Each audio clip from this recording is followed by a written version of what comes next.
48 hours. On the road and under stress, one woman, Oh, do you want to come and see me now? 39 children, Bye, sweetie. and dozens of painful choices. I'm deciding whether or not a lot of these children go home.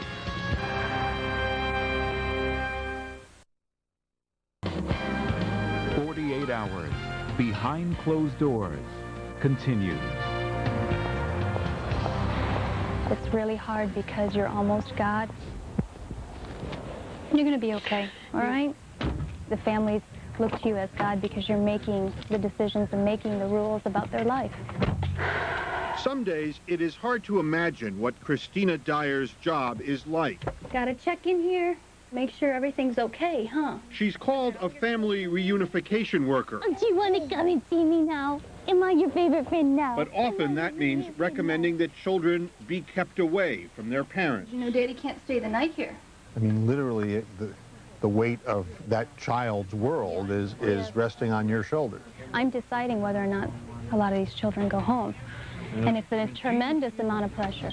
Time is the enemy for Christina Dyer. Okay. Parents have 18 months to convince the social worker or the judge that they can care for their children again. Hi, this is Christina. Did you page? If they fail, they risk losing the children for good. This is a tough way to make a living.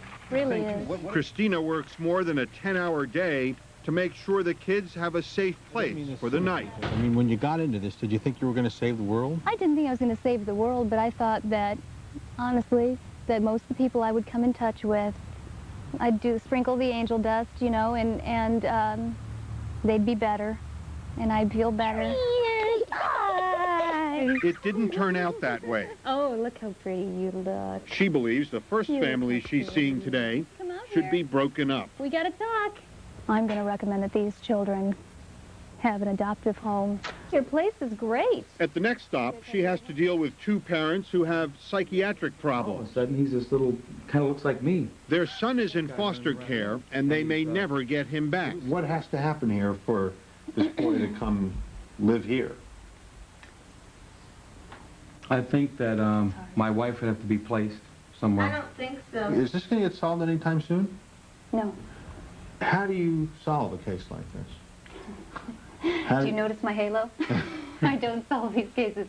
Court, medical, placement. And every frustrating step has to be documented, written down on the proper form. Well, you have to fill out all of these forms, all of these reports every time you see one of your clients? Every time. This is the second part of that one case. And you've written all of those And things, this, I've written all that, and this is the third part. I write novels. If you're writing all of this stuff, Uh-huh. and all of the stuff in that closet, and all of the stuff wherever else there is, how do you have time to go see anybody? You don't. We're very, very swamped for time. Christina Dyer is lucky. She only has to worry about 39 children. Some of her colleagues have 50 children, some more. And remember, for every one child, the caseworker also has to worry about at least two parents, which means there are caseworkers in Los Angeles who have to monitor more than 100 people. And that could be dangerous, according to hundreds of caseworkers who demonstrated recently in Los Angeles. They say they can't provide adequate supervision for so many parents and children. The department is hiring more people, trying to keep up with the caseload. But Christina Dyer's problem isn't just how the numbers of cases add up, it's how they take their toll. This woman has been working for years to prove to Christina that she can take care of her child again. Christina considered her a success story. Hi. Until today. The fact is, I am pregnant. Oh, I just can't believe this. I've been working with you for 2 years now. And you just got in a good place, and now it's starting again. Christina had hoped to reunite this mother with her daughter. But you know, I cannot give her back to you right now. I couldn't expect to ask for her to come back here with things the way they are. The pregnancy worries Christina because she doesn't believe this woman can handle the problems she already has. If I get up, I'm afraid I'm going to destroy everything in this house. An unstable home life. I don't want to get high. I know what drugs do to me. And a history of drug use. You gotta get out of here. You're making me cry. What do you have invested in this? Why? Too much. Why do you feel like crying? I'm sorry, I'm making you cry. No, that's okay.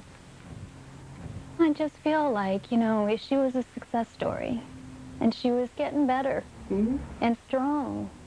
It's a lot of disappointment and fear for this child now, and it touches on everything that I deal with daily, which is the continual cycle. This never stops. It never stops? No. You know, it's one case after another case, and you work and work and work, and it burns me out. It wears me out. You are worn out. You're very emotional worn out. about this. I'm very worn out.